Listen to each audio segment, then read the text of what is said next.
ce PowerPoint, nous allons vous l'adresser, vous pourrez notamment aller lire les liens que vous voyez là, les références juridiques qui nous ont permis de faire ce PowerPoint et qui régissent le fonctionnement de ces instances. Petit préambule sur le dialogue social. Vous le savez, le centre de gestion mutualise, on va dire, le dialogue social au niveau de ses affiliés, et que donc la participation des agents se fait au travers d'organismes consultatifs, paritaires ou pas d'ailleurs, on le verra, qui donc amènent les agents à être associés aux décisions qui les concernent, qu'elles soient donc individuelles ou collectives, par l'intermédiaire de leurs délégués qu'ils ont élus lors des élections professionnelles. On parle bien des agents. Et on verra comment sont désignés les représentants des élus.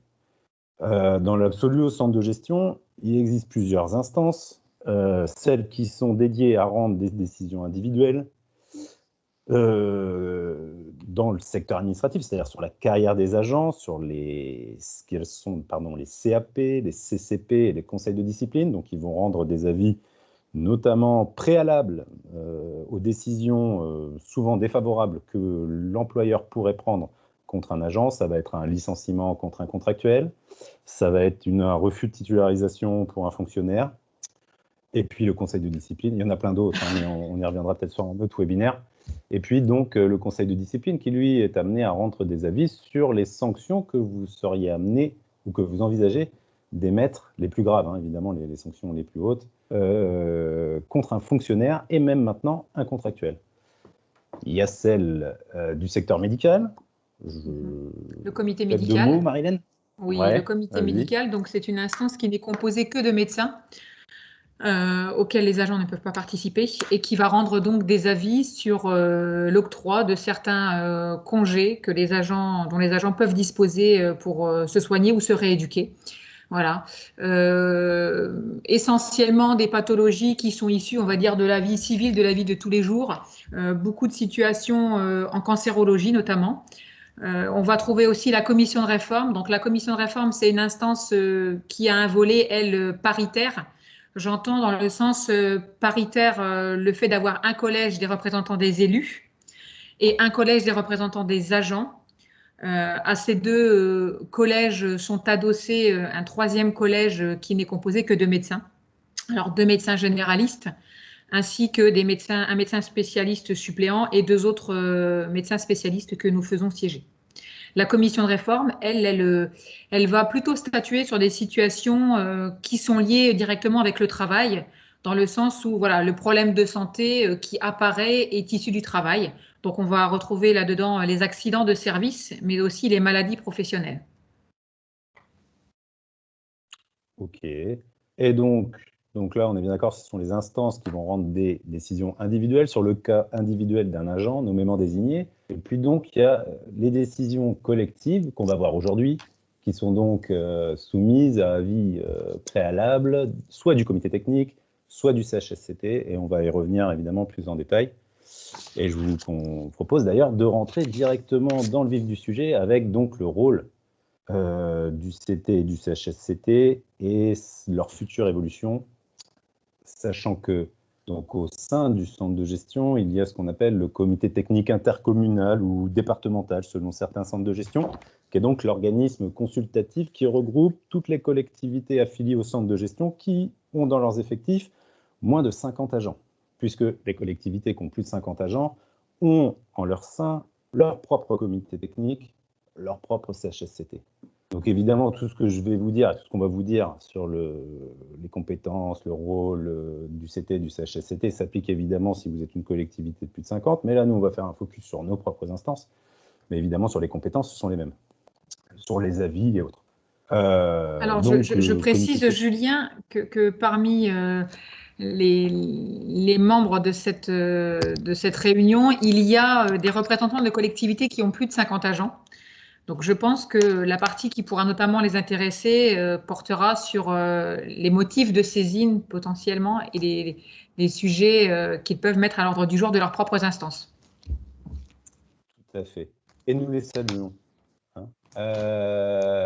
Donc, le CT, qu'il soit intercommunal ou propre à une collectivité, il est là pour émettre des avis préalables, tout le temps préalables, à des questions relatives à l'organisation et au fonctionnement des services, et on le verra aussi à la modernisation des méthodes, des techniques de travail et autres. Comme je vous le disais, le CT, il doit être obligatoirement saisi avant que vous ayez pris une décision,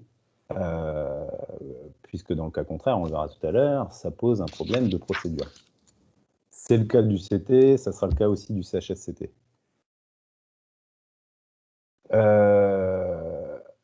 La seule différence qu'il va y avoir entre le centre de gestion et une collectivité de plus de 50, c'est que le comité technique du centre de gestion fait aussi fonction de CHSCT. C'est ainsi défini par les décrets, c'est-à-dire que les collectivités qui ont plus de 50, ils ont forcément deux instances différentes, CT, CHSCT, alors que nous avons un CT qui fait les deux.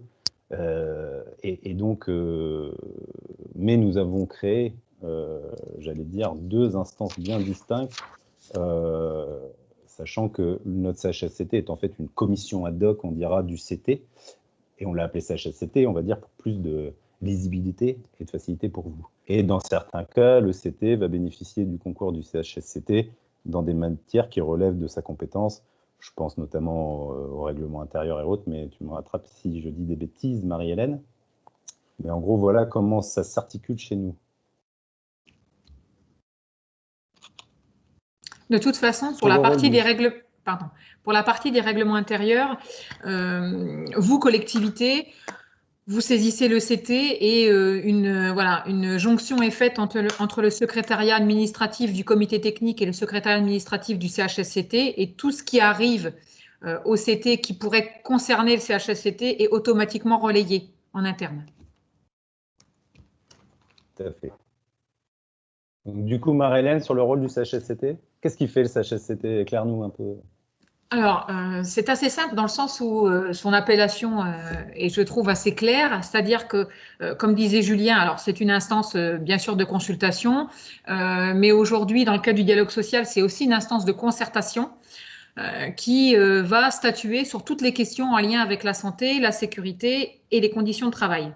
Vous noterez cette petite particularité indiquée, la santé physique et mentale, puisque, je le rappelle au cas où vous n'auriez pas l'information, que la santé mentale et notamment ce qu'on appelle les risques psychosociaux font partie intégrante des risques auxquels les agents sont exposés, et donc avec certaines obligations pour l'employeur. Le CHSCT a pour mission de veiller aussi à ce que les collectivités répondent, à ce que l'employeur réponde aux prescriptions réglementaires. Cette appellation est assez large. Nous reverrons un peu plus précisément ce qu'englobent les prescriptions réglementaires. Mais sur ce principe-là, les membres du CHSCT peuvent être amenés à demander pas mal d'informations aux collectivités, que ce soit le document unique, que ce soit le rapport de la médecine de prévention, que ce soit des éléments par rapport à des accidents, des éléments par rapport aux notes de service relatives aux mesures sanitaires liées au Covid mis en place par une collectivité. Voilà, c'est assez large. Très bien. Du coup, j'avance, et puis pour vous parler de la réforme, pour ceux qui suivent régulièrement les webinaires ou les réunions d'information que fait le service juridique, vous le savez, la loi de transformation de la fonction publique a changé beaucoup de choses dans la fonction publique en général. Et il est prévu que d'ici le prochain renouvellement des instances paritaires, c'est-à-dire les élections professionnelles pour élire les représentants du personnel, donc en décembre 2022, que ces deux instances soient fusionnées dans une nouvelle instance qui s'appellera désormais, dans le futur, les comités sociaux territoriaux, CST, tout droit dérivé du privé et du CSE, puisque le rapprochement entre le public et privé est patent depuis ces dernières années, et surtout depuis la loi de transformation de la fonction publique. Donc, effectivement, j'aurais aimé, puisqu'on attend un décret d'application qui devrait sortir très très prochainement, j'aurais aimé qu'on puisse en parler aujourd'hui, mais le problème c'est qu'il n'est pas sorti, donc on ne peut pas rentrer dans les détails de comment il sera organisé concrètement. Ce qu'on peut vous dire, c'est ce que la loi de transformation de la fonction publique prévoit. C'est-à-dire qu'en fait, pour toutes les collectivités de plus de 50 qui nous écoutent, qui ont aujourd'hui un CT, un CHSCT, demain, elles n'auront donc plus qu'une instance, une seule et même instance, qui sera compétente pour tout. Tout ce qu'on va vous dire aujourd'hui, demain, ne relèvera plus que d'une seule instance, où il y aura évidemment les mêmes membres, normalement. Quoiqu'encore, on n'est pas à l'abri qu'il y ait des modifications.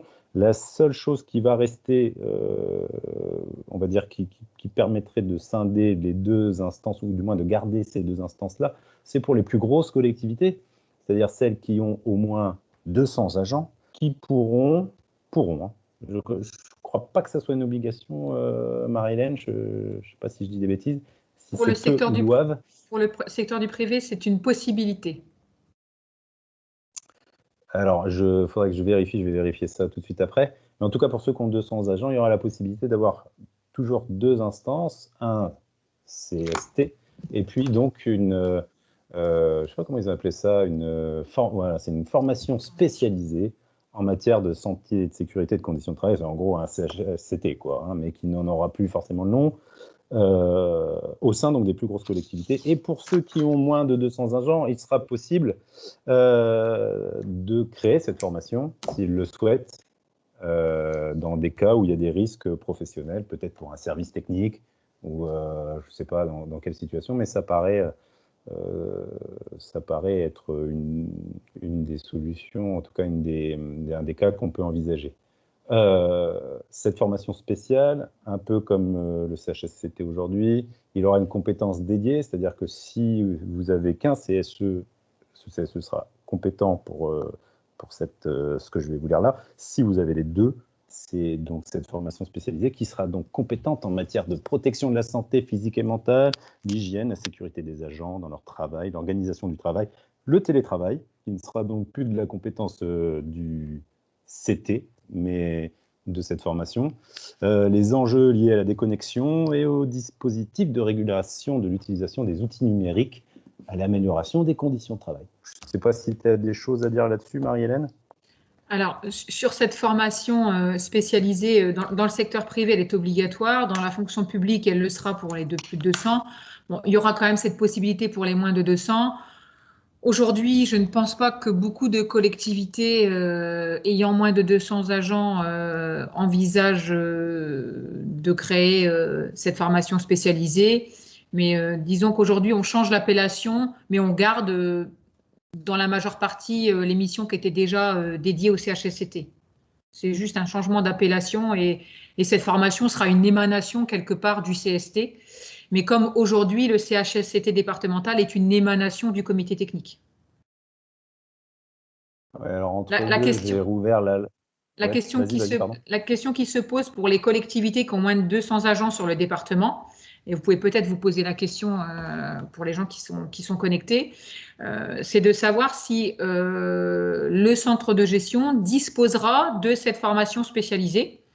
À l'heure où on vous parle avec Monsieur Doué, c'est une question pour laquelle nous n'avons pas la réponse.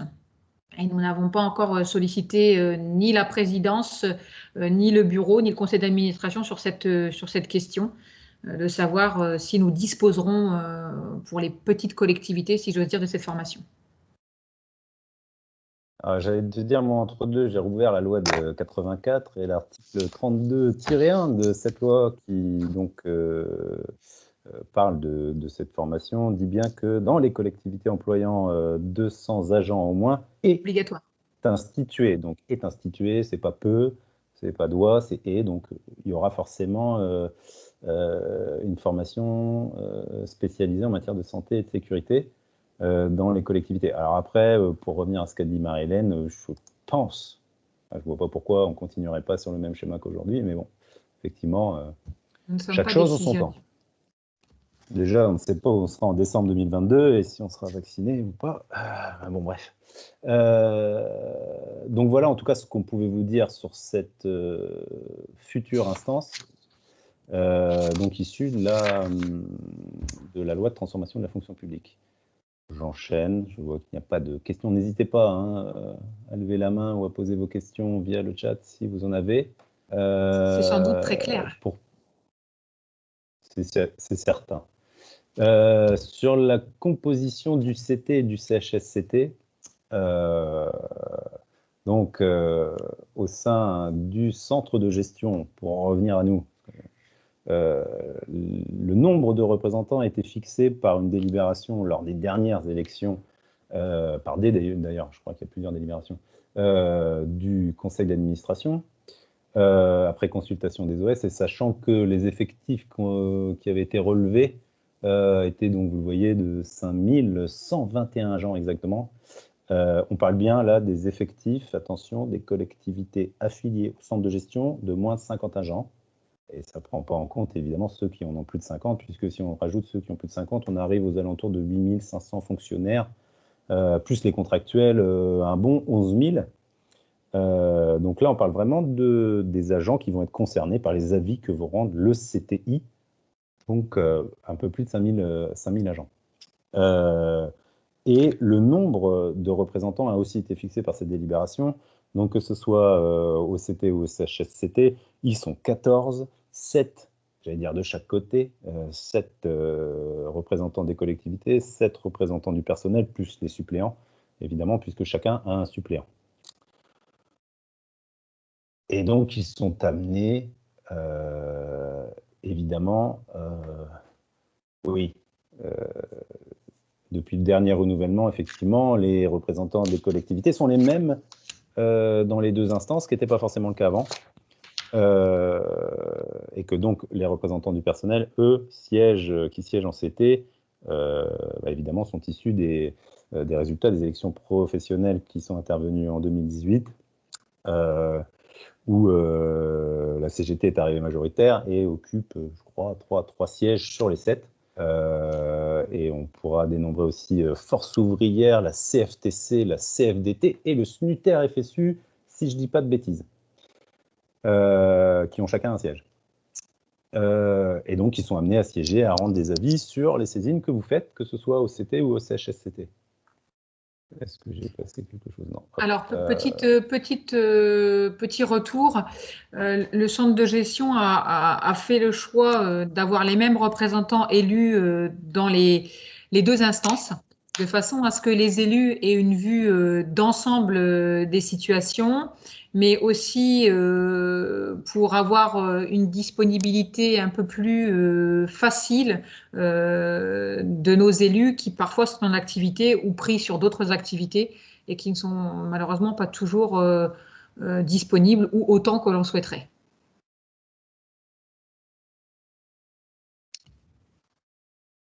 Très bien. Sur la composition spécifique du CHSCT, alors, on fait un petit focus sur le CHSCT puisqu'il a une composition un petit peu différente du CT, dans le sens où on va retrouver bien sûr les deux collèges qu'a évoqué Julien, mais on va retrouver d'autres personnes qui gravitent autour des deux collèges, à savoir la réglementation prévoit un secrétaire. Donc le secrétaire du CHSCT, c'est une personne qui est issue des représentants des agents. Donc comme Julien a dit, ce qu'il a appelé les OS, donc organisations syndicales. On reverra après le rôle de cette personne. Il y a d'autres personnes qui siègent de plein droit. Alors, qui siègent de plein droit, ça veut dire tout simplement qu'on leur communique ou pas l'ordre du jour, qu'on les invite ou pas, ces personnes sont tout à fait à même de se présenter à la réunion. En l'occurrence, le médecin de prévention, avec ou sans l'infirmier en santé au travail, l'assistant de prévention ou le conseiller de prévention. Alors attention, petite particularité, si la collectivité n'a qu'un assistant de prévention, c'est ce dernier qui siège de plein droit au CHSCT. Par contre, si la collectivité dispose d'un conseiller de prévention, à ce moment-là, c'est le conseiller qui siège de plein droit. Puisque la réglementation considère que le conseiller de prévention a une fonction supérieure à celle de l'assistant de prévention. Pour rappel, chaque collectivité doit avoir un assistant de prévention, donc c'est un agent de la collectivité qui peut être, alors je veux dire chapeauté, mais géré par le conseiller de prévention, puisque la réglementation indique que le conseiller de prévention est là pour coordonner le ou les assistants de prévention. Différence importante aussi à noter, l'assistant de prévention, c'est un agent sans prérequis de diplôme ou d'études spécifiques. mais avec une formation obligatoire de 5 jours, alors que le conseiller de prévention, c'est quelqu'un avec un diplôme en santé au travail ou en sécurité au travail. Il y a aussi un secrétaire administratif, donc on reverra pour le centre de gestion qui assure cette mission, et puis des membres qui peuvent être, eux, invités, voilà, qui ne siègent pas de plein droit.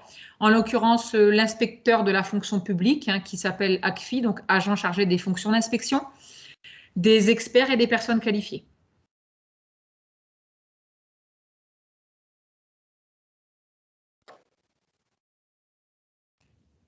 Alors, bien sûr, le CHSCT, comme le CT d'ailleurs, est présidé par un élu qui a été désigné par le président du CHSCT, enfin le président du CDG. Alors, pour le CHSCT, ce dernier est présidé par M. Vassel, qui se trouve être aussi le président du centre de gestion.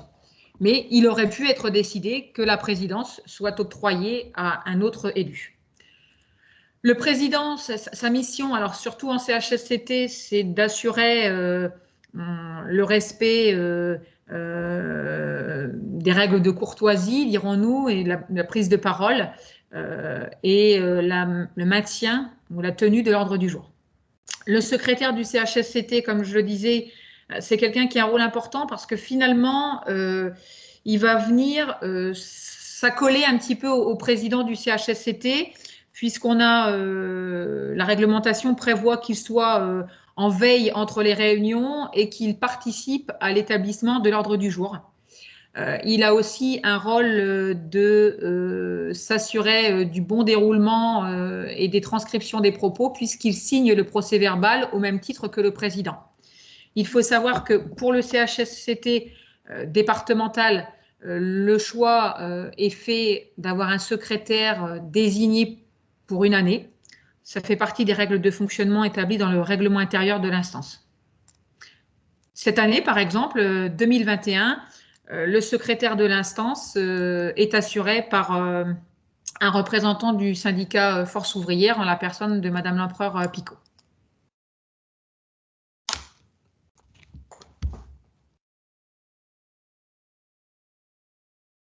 Je te laisse avancer. Merci, Julien. Alors, le médecin de prévention, petite particularité, donc il vient, il assiste. Par contre, il n'a pas voix délibérative. Le médecin ou l'infirmier peuvent participer à ces réunions. Alors, force est de constater que les temps d'emploi des médecins étant une chose assez rare, malheureusement, ils ne peuvent aller à tous les CHSCT et notamment également à ceux du département que nous organisons. Donc, mais ils apprécient cette participation dans le sens où ça leur permet aussi de prendre la température de la collectivité en termes de prévention et d'évaluer un petit peu la qualité et le niveau de dialogue social. On a l'assistant de prévention qui aussi est là, qui peut intervenir mais qui n'a pas voix délibérative, notamment sur l'assistant de prévention et notamment là sur les travaux auxquels il peut être associé ou les missions que l'autorité territoriale lui délègue. Alors attention, nous on parle du CHSCT départemental. Ça veut dire que si, par exemple, un sujet de la mairie de, je vais prendre au hasard, Terdonne est évoqué, l'assistant de prévention de la mairie de Terdonne n'assistera pas à l'ensemble de la réunion du CHSCT départemental, puisque d'autres sujets concerneront, par exemple, la ville de Rantigny. Et à ce moment-là, l'assistant de prévention est invité à quitter la salle ou inversement, il est invité à rentrer et participer à la réunion uniquement sur le point qui concerne sa collectivité, en l'occurrence Terdonne. Le secrétaire administratif du CHSCT départemental est assuré par Madame Mélanie Vandecastel, donc, qui est un agent du centre de gestion.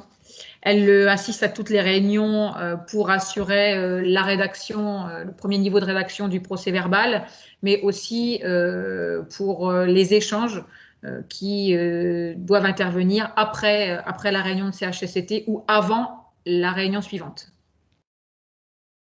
Elle établit aussi, on le reverra un peu plus tard, un certain nombre de documents administratifs comme des convocations pour les membres, puisqu'ils ont certaines prérogatives.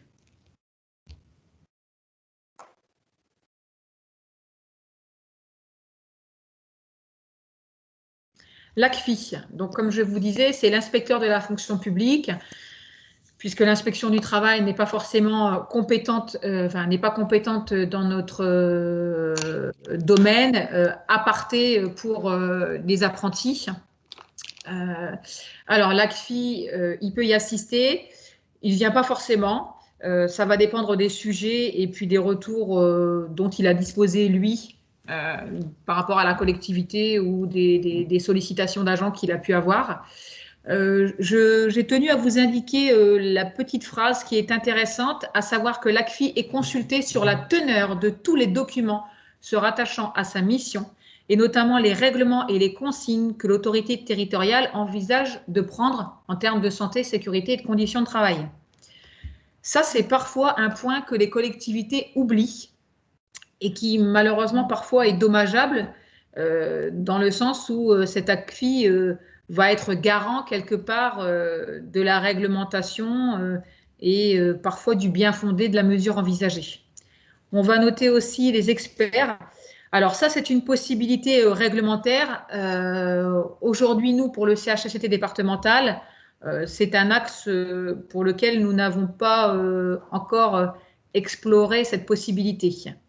Donc les experts, ce sont des gens qui sont convoqués par le président ou à la demande d'un certain nombre de représentants du personnel. Tout comme l'assistant de prévention, ils n'assistent pas à l'ensemble des débats, mais uniquement au point de l'ordre du jour qui les concerne. Et du coup, Marie-Hélène, question bête. Il n'y a jamais de questions bêtes, tu me diras. Mais donc, pour les collectivités de plus de 50 qui nous écoutent et qui ont un CHSCT, leur ACFI est peut-être amené à y assister, c'est ça? Oui, tout à fait. D'accord. Alors, c'est eux qui... Il y a beaucoup de collectivités qui font le choix de systématiquement inviter leur ACFI, voilà, ou de communiquer leur ordre du jour à l'ACFI, qui décidera ou pas d'y assister. Je dis toujours aux collectivités qu'il vaut mieux se signaler à son inspecteur, voilà, en cas de dérelation. Ça permet aussi aux collectivités de montrer à leur inspecteur que voilà, ils organisent leur réunion de CHSCT. Plutôt que d'attendre que l'ACFI fasse un courrier ou passe un petit coup de téléphone en demandant voilà, à quand remonte la dernière réunion ou à quelle date est fixée la prochaine réunion et qu'il demande la communication, par exemple, des procès-verbaux de toutes les réunions depuis 2 ans, ce qui est déjà arrivé. Ok, très bien.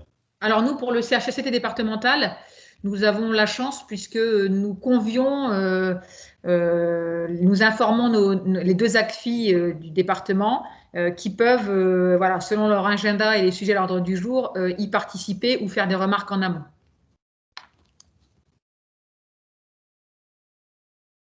Ok. Donc ça, c'était pour vraiment la composition spécifique, on est d'accord, hein, du CHSCT, sachant qu'en CT, évidemment, il n'y a pas tous ces intervenants, sauf peut-être les experts. J'en ai jamais encore, on n'en a jamais encore invité, en tout cas. Nous aussi, évidemment, au CT, il y a un secrétariat qui assure le suivi, l'instruction des saisines que vous pouvez faire. Vos interlocuteurs, vous les connaissez très certainement, à savoir Madame Prévost et votre humble serviteur. N'hésitez jamais, avant de saisir le CT, si vous avez un projet, à demander au service juridique du centre de le relire, de voir, de pouvoir vous conseiller sur j'allais dire, les problématiques qui pourraient être soulevées en CT. Sachant que, donc, vous voyez là, il y a un formulaire de saisine à télécharger dans lequel vous aurez quasiment tous les cas de saisine envisageables et les pièces que vous devez donner, que vous pouvez retourner donc soit par voie postale, soit par courriel à l'adresse indiquée ici.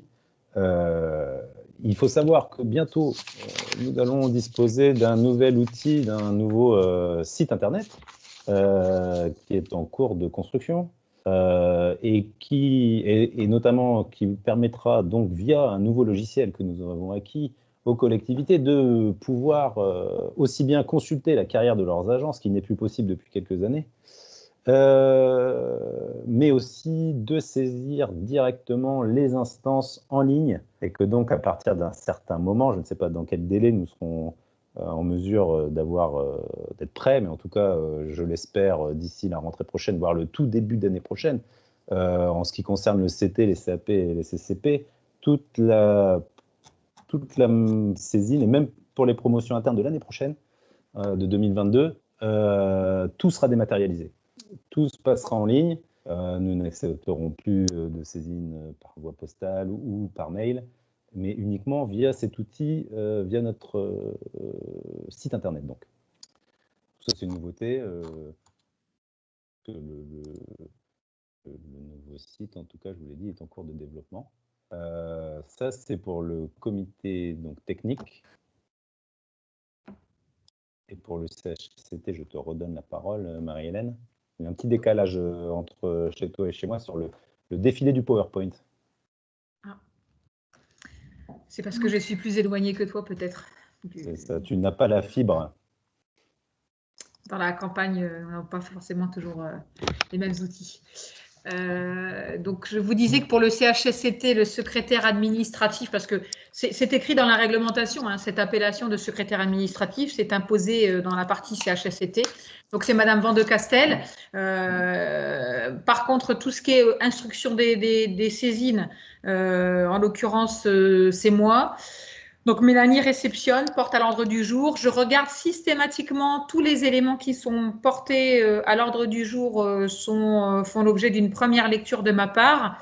Et si le délai me le permet, je contacte les collectivités pour leur faire déjà un premier retour de leurs documents et leur proposer de revoir parfois leur copie ou leur projet, de façon à ce que le projet puisse être le plus réglementaire possible et le plus clair, afin d'être présenté aux membres, et dans un but aussi d'avoir un avis favorable. Hein, donc, sachez que l'adresse mail de contact, c'est prévention@cdg60.com. Attention, je vous l'ai indiqué en rouge, cette adresse mail n'est pas uniquement réservée au CHSCT. Nous n'avons pas cette chance, nous, d'avoir une adresse spécifiquement dédiée. Donc, d'autres personnes l'utilisent. Donc, il faut bien indiquer en objet ou dès le début de votre mail que ce dernier s'adresse au président du CHSCT ou au CHSCT. Les saisines se font donc simplement par mail ou toujours par courrier reçu au centre de gestion à l'attention du président ou du CHSCT. Nous n'avons pas de formulaire de saisine, mais nous vous demandons par contre de bien indiquer votre motif de saisine. Ok, sur le fonctionnement du comité technique, le comité technique donc, il se réunit régulièrement. On a fait le choix de l'organiser de façon très rapprochée, puisque la critique avait été faite pendant un certain temps au centre de gestion de ne pas en faire assez et que ça bloquait donc les collectivités dans leur projet de délibération et autres. Donc c'est vrai que le comité technique se réunit quasiment tous les mois. Il y a 11 séances donc, sont prévues en 2021, il n'y en a pas en août pour des raisons évidentes de disponibilité des membres. Et donc, à chaque séance, la prochaine étant le 20 avril, vous trouverez le calendrier sur le site internet du centre de gestion. Nous étudions jusqu'à 50 à 60 dossiers de saisine, c'est beaucoup, surtout en ce moment avec les lignes directrices de gestion. Ce qu'il faut savoir, c'est que lorsque est annoncée une instance, enfin du moins une séance, le 20 avril, il faut absolument que vous nous saisissiez si vous voulez que ça passe le 20 avril, 15 jours avant. Donc par exemple, là pour le 20 avril, il faut nous saisir avant le 31 mars. Si vous saisissez après, forcément, ça passera le 18 mai, et ainsi de suite. Merci de couper vos micros. Vous trouverez aussi, pour être plus exhaustif, sur le fonctionnement, on va dire, du comité technique. Je ne vais pas vous dérouler tout le règlement intérieur, ça n'aurait aucun sens. Vous trouverez donc là le lien vers le règlement intérieur qui vous indique en gros comment fonctionne une séance de façon très exhaustive. Donc voilà en ce qui concerne le fonctionnement du CT. Sur le CHSCT, Marie-Hélène, comment ça fonctionne? Alors, le CHSCT se réunit moins souvent que le CT, mais vous aurez noté qu'il y a aussi moins de monde au CT qu'au CHSCT. Donc, voilà, on se réunit un peu moins, sachant que la réglementation, elle impose 3 réunions par an. Nous avons fait le choix au centre de gestion de mettre une réunion par trimestre. Et compte tenu des nouveaux représentants élus, vous comprendrez que sur une journée, le matin est réalisé le CHSCT et l'après-midi le CT. Vous allez retrouver sur le site internet le calendrier des dates de CHSCT, la prochaine étant le 17 juin, la suivante le 16 septembre et la dernière le 14 décembre. Vous comprendrez qu'on clôture, et vous allez le voir sur le site internet, on fait ce qu'on appelle une clôture des saisines quelques temps avant, puisqu'on arrête la réception des demandes, on établit l'ordre du jour sur lequel on va solliciter le secrétaire de l'instance qui nous donne son point de vue, qui nous ajoute des points, nous en fait retirer, etc. Et ensuite, on envoie cet ordre du jour à l'ensemble des membres, donc les 2 collèges. Donc, ce qui nous voilà, ce qui nous oblige un petit peu à avoir un délai d'au moins 3 semaines entre la date de l'instance et la date où nous, on clôture les saisines, puisqu'on doit envoyer l'ensemble des documents 15 jours avant la date de réunion à l'ensemble des membres. Après, Marie-Hélène, on peut le dire, objectivement, il y a quand même moins de saisines au CHSCT qu'au CT. À l'heure où je parle aujourd'hui, je te dirais que oui, alors que dans la pratique, le CHSCT, enfin certains CHSCT, en tout cas 2 collectivités, ont parfois des ordres du jour bien remplis. D'accord. Il est vrai que ça fait suite à une remarque d'élus, puisque nous avons des élus, et je souligne, j'ai vu au moins un nom d'élu passer pour cette réunion.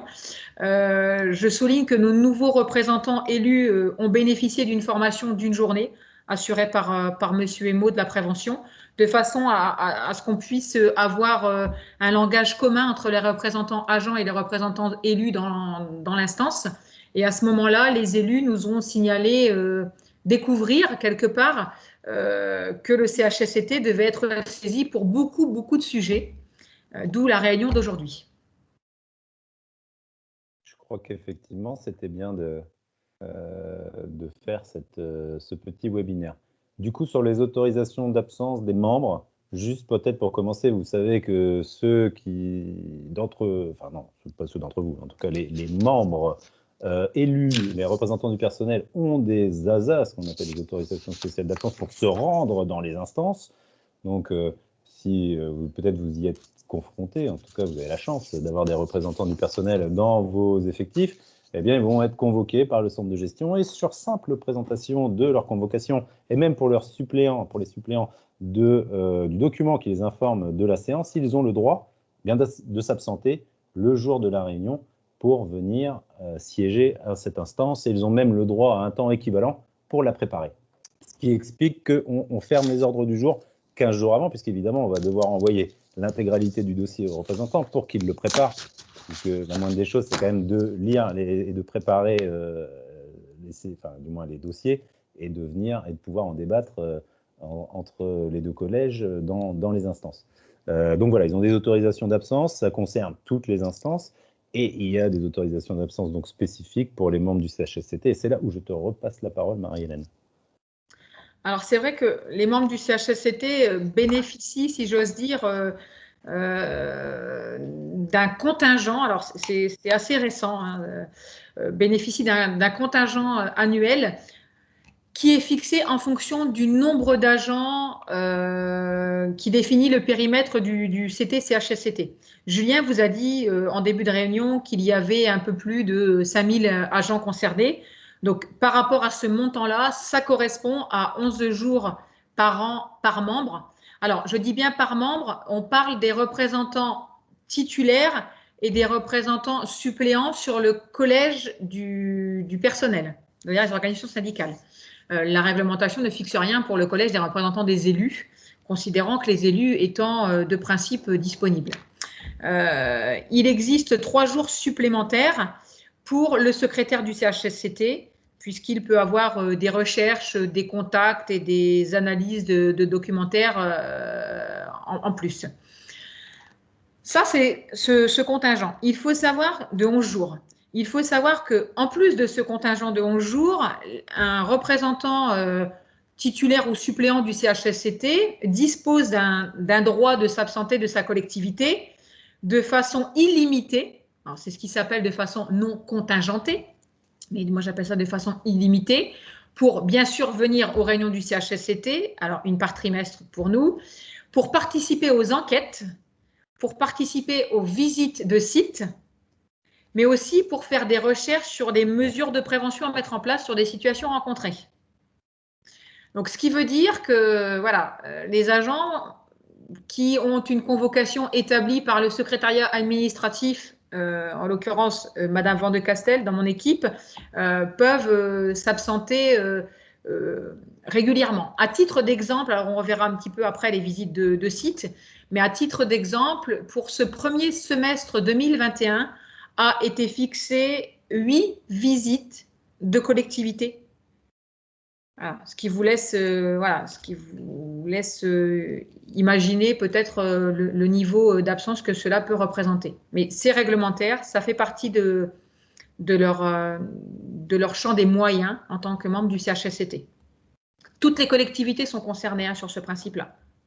C'est-à-dire qu'en réunion de CHSCT, les membres peuvent décider, alors c'est discuté bien sûr, mais il peut être évoqué un nom de collectivité, jamais entendu au préalable, sans dossier, sans historique de situation, etc.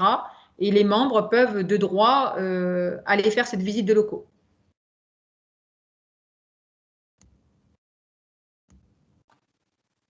Alors c'est vrai que j'ai ouvert le décret entre deux, là, hein, le décret du 29 novembre 2016 sur ces ASA. Donc pour ceux qui nous écoutent et qui ont plus de 50 agents et très certainement moins de 200, bien les membres de leur CHSCT, ils ont des jours d'ASA évidemment moindres que les représentants du personnel du centre du CHSCT, on va dire intercommunal, puisque évidemment il y a moins d'agents.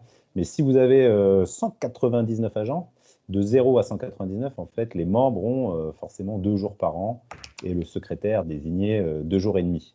Et puis ça va crescendo comme ça jusqu'à maximum 12 jours pour les collectivités de plus de 10 000 agents et puis 15 jours pour le secrétaire des communes de plus, ou des EPCI de plus de 10 000 agents. Donc c'est vraiment pour tous les membres des CHSCT, quelle qu'en soit la taille. Voilà ce que je voulais ajouter. Alors, pour votre information, on vous a joint un lien, donc vous le retrouverez quand vous recevrez la présentation ou quand vous la téléchargerez sur le site du centre de gestion. Vous allez retrouver un lien Internet qui vous permet d'avoir accès à la note d'information. Cette note d'information, elle est plutôt courte, facile à lire, si je puis dire. Elle va intéresser potentiellement 2 types de collectivités ici présentes. La première, les collectivités qui ont plus de 50, qui ont leur propre instance, puisque je vous rappelle que ce sont vos agents et donc que vous devez suivre leur contingent pour vérifier qu'ils le prennent et les conditions de prise de ce dernier et qu'ils ne dépassent pas le nombre de jours fixés réglementairement, mais aussi pour les collectivités de moins de 50 qui auraient dans leurs effectifs des agents siégeant dans le CHSCT.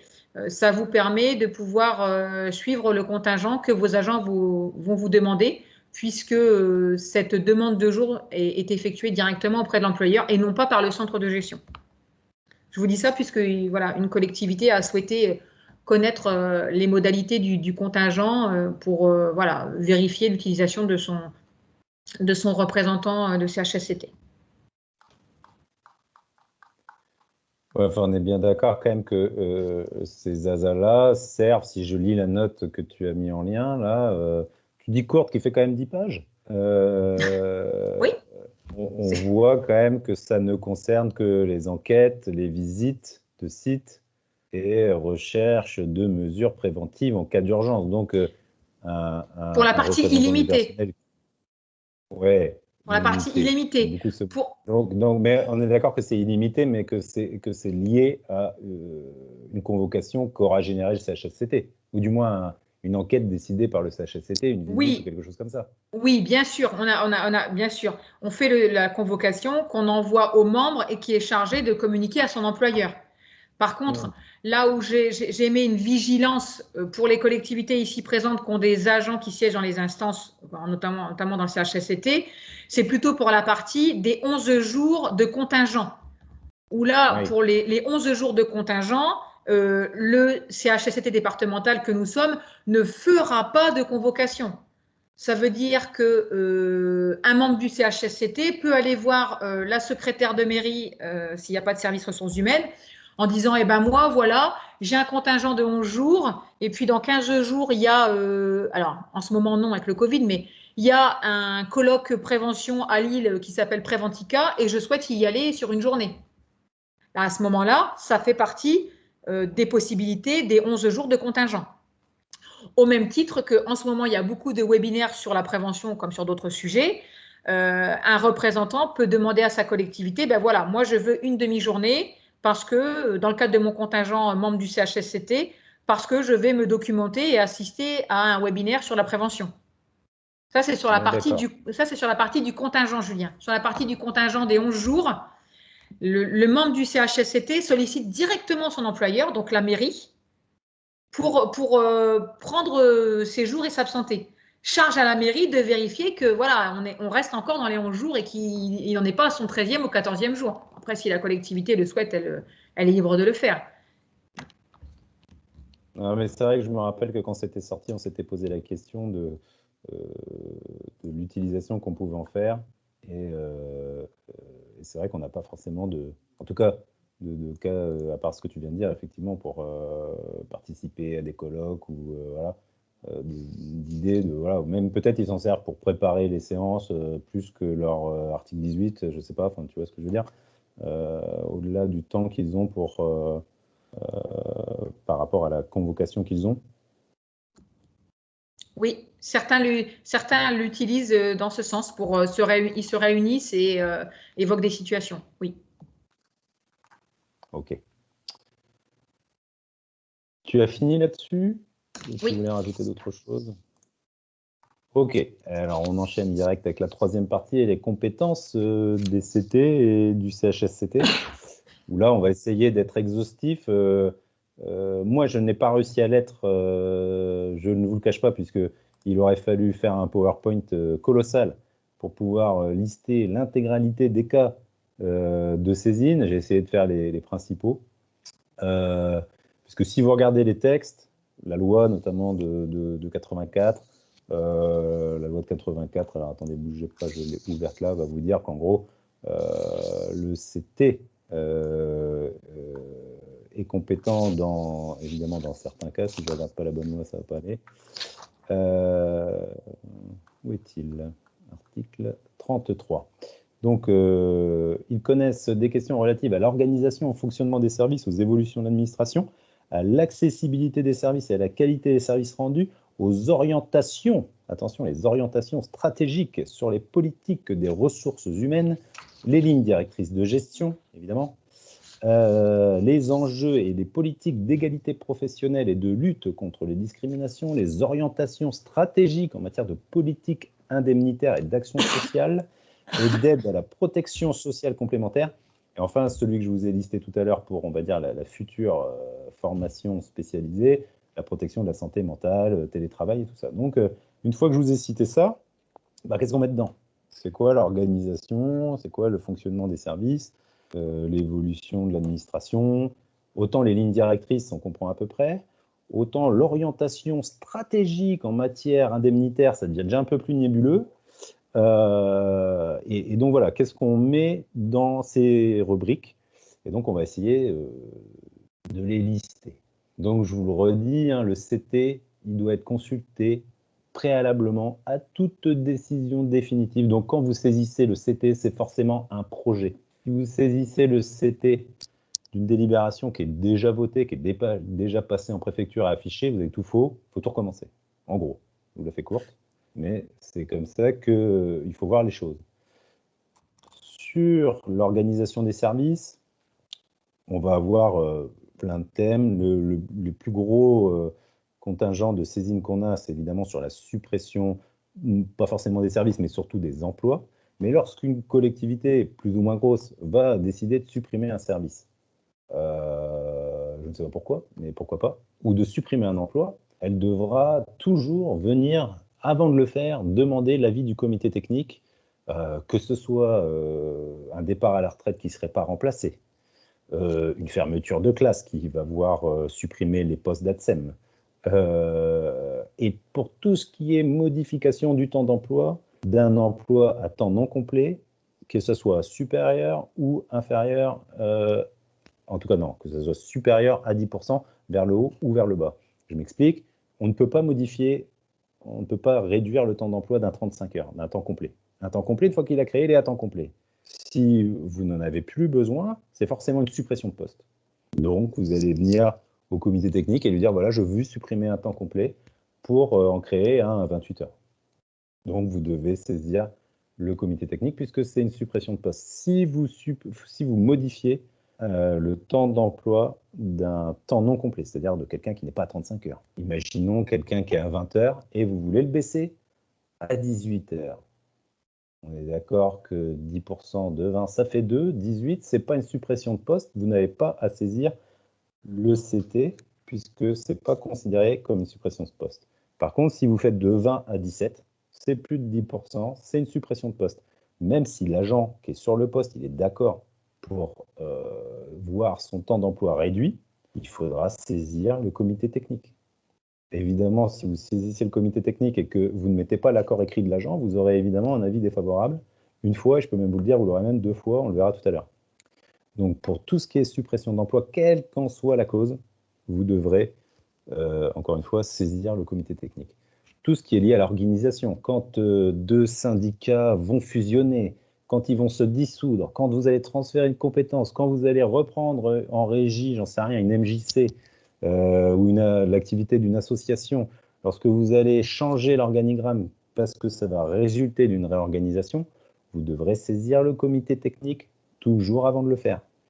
Lorsque vous allez changer de mode de gestion du service public, c'est-à-dire que lorsque vous allez faire une délégation de service public, lorsque vous allez passer un marché public qui va avoir un impact sur les agents, vous devrez saisir en amont le comité technique.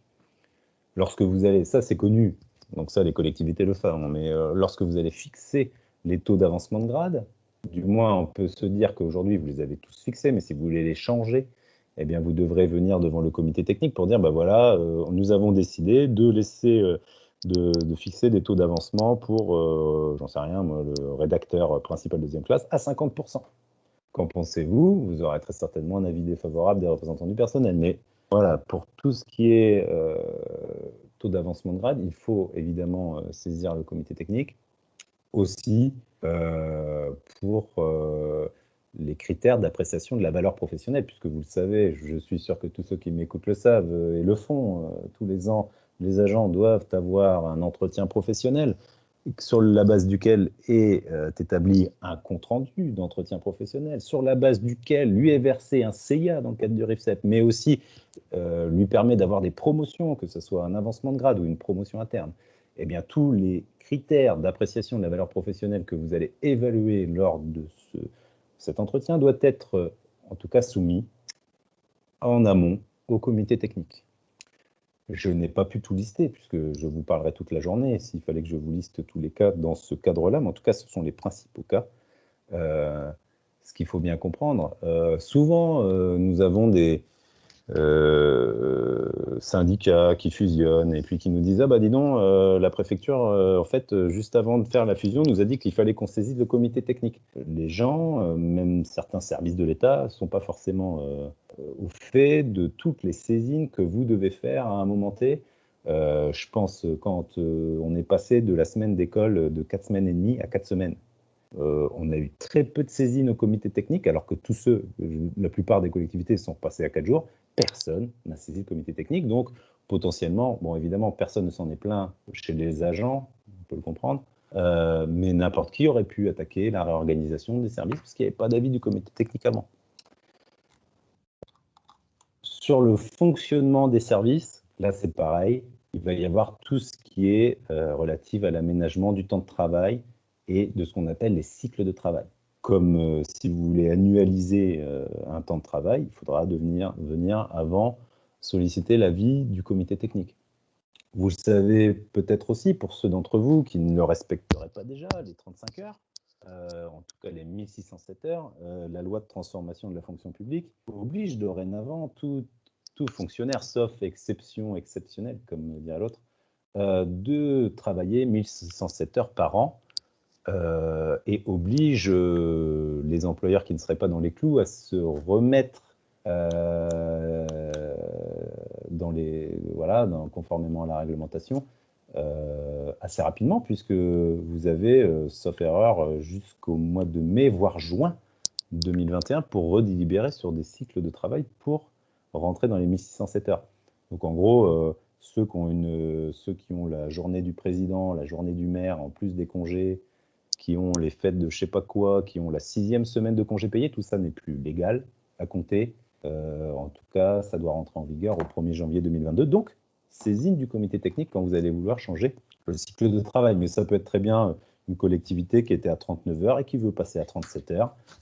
Donc, ça réduit les RTT. Il faut venir, vous changez le cycle de travail des agents, il faut venir solliciter en amont l'avis du comité technique. Si vous mettez en place des horaires variables, des badgeuses, si vous organisez la prise et la pause des congés annuels, tout ce qui est le régime des autorisations d'absence, puisque vous savez qu'on peut avoir des autorisations d'absence, notamment en matière familiale, je ne sais pas, pour un mariage, pour un décès, pour tellement de choses. Tout ça doit être fixé après avis du comité technique, les horaires d'ouverture au public, les heures supplémentaires, comment vous allez gérer les heures supplémentaires. Notamment, vous savez que nous sommes limités normalement à 25 heures. Un agent à temps complet est limité à 25 heures d'heures supplémentaires par mois, mais il est possible d'en faire plus, à condition de venir solliciter l'avis du comité technique. C'est la même chose, je vous parlais de l'organisation du travail. Vous savez que normalement, c'est 44 heures maximum par semaine. Il est possible d'y déroger avec l'avis du comité technique. Si vous mettez en place des astreintes d'exploitation, notamment quand il neige, et que vous voulez que les agents interviennent alors qu'ils sont en congé, enfin en tout cas en week-end, on va dire, ou en soirée, eh bien, vous allez devoir passer délibérer pour mettre en place ce système d'astreinte et avant venir solliciter l'avis du comité technique. Et j'en passais des meilleurs pour le télétravail, le temps partiel, le compte épargne-temps, le CPF, le compte professionnel de formation, puisque vous savez que vous pouvez créer, comme dirais-je, délibérer, on va dire plutôt sur comment est-ce qu'un agent peut utiliser son CPF. Et j'encourage les employeurs d'ailleurs à délibérer pour notamment monétiser les heures, hein, un peu comme dans le privé, pour éviter justement de l'inflation des coûts de la formation. Donc, vous allez saisir le comité technique d'un projet de délib où vous direz que voilà, 1 heure de formation d'un CPF, c'est égal à 15, 20, 30 euros. Ce qui fait que quelqu'un qui a 150 heures maximum, eh bien, on limite le coût de la formation que vous pouvez être amené à devoir verser. Donc ça, c'est sur le fonctionnement des services. J'enchaîne parce que je vous ai cité beaucoup d'items. Tout ce qui impacte l'administration, les évolutions de l'administration, quand vous allez mettre en place... alors ça, je n'ai encore jamais vu de saisine là-dessus, mais la dématérialisation, certains ont peut-être dématérialisé les flux financiers. Est-ce que vous avez saisi? C'était certainement pas. Les schémas informatiques, l'intranet, le contrôle d'accès au bâtiment, la géolocalisation des véhicules, on nous a déjà interrogé là-dessus.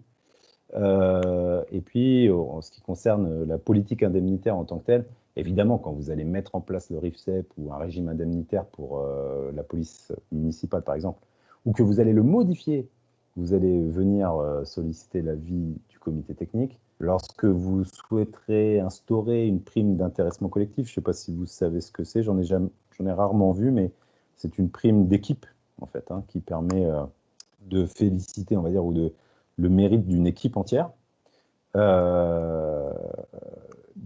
alors d'instaurer une indemnité de mobilité en lien avec les transferts de personnel, puisque dans certains cas, on peut prendre en charge le coût des déménagements et autres. L'instauration aussi d'une indemnité de départ volontaire, Là-dessus, vous le savez peut-être, puisque la rupture conventionnelle est entrée en vigueur il y a déjà plus d'un an maintenant, mais il reste encore une possibilité d'instaurer une indemnité de départ volontaire, mais uniquement dans le cas où, on l'a vu plus haut, lorsqu'on va supprimer un service et qu'on va donc faire appel, comment dirais-je, un appel aux agents pour faire des départs volontaires, c'est-à-dire ceux qui veulent partir. C'est pas une rupture conventionnelle, c'est la demande de l'employeur quand on va réorganiser un service ou une collectivité et qu'on va fermer tout un pan de l'administration, par exemple. Eh bien, on va proposer aux agents une somme d'argent et le chômage contre leur départ. Donc ça reste l'indemnité de départ volontaire, évidemment. C'est soumis à un avis préalable du comité technique. Alors, les orientations stratégiques en matière d'action sociale et de protection sociale complémentaire, je pense que ça vous parle. Hein, quand l'action sociale, c'est tout ce que vous allez pouvoir mettre en œuvre pour aider les agents, tickets restaurants, aide aux familles, séjour pour les enfants, adhésion au COS ou que sais-je, comme organisme de gestion de prestations. Tout ça doit être soumis en amont au comité technique. Et puis tout ce qui est aussi protection sociale complémentaire, c'est-à-dire la participation à la mutuelle et à la prévoyance. Et si vous ne le savez pas, je vous l'annonce, ça sera bientôt obligatoire, puisque une ordonnance est sortie le mois dernier en indiquant que la participation, comme dans le privé, la participation de l'employeur aux mutuelles et à la prévoyance sera obligatoire dans la fonction publique territoriale à compter de 2025 pour la prévoyance et de 2026 pour la mutuelle. Donc, bon, d'ici là, si vous n'avez pas fait vos lignes directrices, vous savez que vous avez au moins ça à mettre dedans comme projet, puisque ça sera obligatoire, donc autant le mettre dedans. Et vous devrez venir saisir le comité technique en amont de cette participation. Sur les orientations de ressources humaines, évidemment, il y a les lignes directrices de gestion. On a énormément de saisines en ce moment, évidemment, compte tenu, on va dire, de la pandémie et des retards d'élection, évidemment. Peu de collectivités ont respecté le délai, on va dire, du 1er janvier 2021, donc tout le monde saisit postérieurement à la date, mais c'est pas grave. On a eu les centres de gestion, un retour du ministère et de la DGCL qui a confirmé que tant que vous ne l'avez pas fait, que vous n'avez pas fixé vos lignes directrices, vous ne pouvez pas faire de promotion et qu'il n'y est pas possible de faire d'effet rétroactif. Donc, si vous ne l'avez pas fait, dépêchez-vous. Et aussi, je peux aussi vous dire que j'ai eu les services de la préfecture de l'Oise et qu'ils souhaitent également que vous leur adressiez vos lignes directrices, notamment l'arrêté qui les fixe. Voilà pour ce qui est des lignes directrices. Et puis aussi, tous les ans maintenant, vous devez, vous ne le savez peut-être pas, mais faire un rapport social unique, bilan social, qu'on appelait avant, qui a changé de nom, en lien avec ce qui se passe dans le privé. Hein. Dans le privé, ça s'appelle le rapport social d'entreprise, RSE. Eh bien, nous avons le RSU, le rapport social unique. C'est-à-dire que tous les ans, maintenant, vous devez faire un bilan social. On va dire, en fait, c'est mettre à jour tous les ans vos données sociales, duquel d'ailleurs découlent notamment vos lignes directrices. Donc ça, pareil, c'est soumis normalement au comité technique. Enfin, sur ce qui est les enjeux d'égalité professionnelle et de lutte contre les discriminations, c'est en fait, vous êtes censé remettre des rapports assez régulièrement, en tout cas tous les ans, au comité technique. On envoie, en tout cas, je suppose que ceux qui ont un comité technique propre leur soumettent, mais c'est vrai que pour celui du centre de gestion, on en voit peu. Notamment sur les plans de formation et les règlements de formation. On en voit peu. Vous êtes censé faire des rapports sur les conditions d'accueil des apprentis que vous pouvez avoir chez vous. Pour les plus grosses collectivités, ils doivent faire un plan d'action pluriannuel pour assurer l'égalité professionnelle entre les femmes et les hommes. Toute collectivité, normalement, doit faire un rapport annuel sur les mises à disposition qu'elle peut faire. Sur aussi l'obligation d'emploi des travailleurs handicapés et sur l'égalité professionnelle entre les hommes et les femmes. Voilà ce type de rapport qui doivent être soumis normalement au comité technique et qu'on ne voit pas forcément beaucoup, sauf évidemment le bilan social, puisque c'est le centre de gestion via les services de Madame de Heyer qui font un bilan social, on va dire, aggloméré de toutes les... de toutes les... Oui, je vais y arriver. De tous les bilans sociaux. Une synthèse. Ils font une Voilà, synthèse de tous les bilans sociaux. Merci à toi de m'aider. Une synthèse. Donc, vous voyez, synthèse. Il y a beaucoup, on nous pose pas mal de questions souvent de savoir est-ce que je dois saisir ou pas et dans quel cas. C'est d'ailleurs pour ça qu'on est là aujourd'hui. On a des fois même nous des difficultés à savoir dans quel cas on doit saisir le comité technique. Ce qu'il faut retenir, s'il n'y a qu'une chose à retenir, c'est lorsque vous allez faire quelque chose qui va avoir un impact sur vos agents, faut saisir le comité technique. Je ne veux pas dire par là que si vous changez une virgule dans une délib, il faut saisir le comité technique, mais si vous avez l'intention, un projet, et que vous voyez que ça va avoir un impact sur les agents, que ce soit changer les horaires, évidemment, ça a un impact sur les agents, donc voilà, mais c'est vraiment la chose et les ressources humaines et le sort des agents, l'impact sur les agents. Évidemment, il faut saisir le comité technique. Évidemment, si vous changez, on vous a mis quelques exemples, mais si vous changez la forme d'un document, c'est pas, le but n'est pas de surcharger le comité technique de saisine inutile. Mais par contre, si vous modifiez le RIFSEP, voilà, il faut saisir le comité technique. J'étais assez long sur cette partie. J'ai essayé d'être exhaustif. Il y a d'autres cas de saisine que je n'ai pas, qui sont encore plus rarissimes et que je n'ai pas cités. Ce que vous pouvez faire, un peu plus haut, je vous ai montré le formulaire, enfin il y a le lien vers le formulaire de saisine du CT, où là on a beaucoup plus de cas de saisine et les liens vers les textes qui régissent ces saisines. Et donc là vous aurez vraiment une vision encore plus exhaustive, mais sachez donc bien que ce qui concerne, encore une fois, l'organisation, le fonctionnement, tout ce qui a un impact sur les agents nécessite un avis préalable du comité technique. Je vais en rester là et je vais te passer la parole. Marie-Hélène. Alors, pour le CHSCT, on va rencontrer la même position et la même difficulté que pour le CT, c'est-à-dire qu'aujourd'hui, sur la diapo que vous avez, ce sont ce que j'appelle les appellations générales, les grands principes des missions des membres du CHSCT. Donc, ça signifie qu'on a aujourd'hui une couverture de sujets qui est importante, dense, que je vais essayer un petit peu de vous décliner à travers des exemples, sachant qu'il y a une petite particularité qui est indiquée au premier point, puisque les membres du CHSCT sont bien sûr compétents pour les agents des collectivités, mais aussi pour le personnel qui est mis à disposition par l'autorité territoriale. Ça veut dire, par exemple, que si vous faites appel au service du pôle optimisation de Madame Faux et de son équipe, avec des agents qui sont là pour assurer soit un intérim, même très court, ou soit une mission un peu plus longue, les membres du CHSCT ont aussi un droit, si j'ose dire, de regard de la santé et de la sécurité de ces agents-là dans les collectivités. Ça vaut aussi, et c'est le dernier petit morceau de phrase, placé sous sa responsabilité par une entreprise extérieure. Et nous voilà arrivés sur le volet de la fameuse sous-traitance.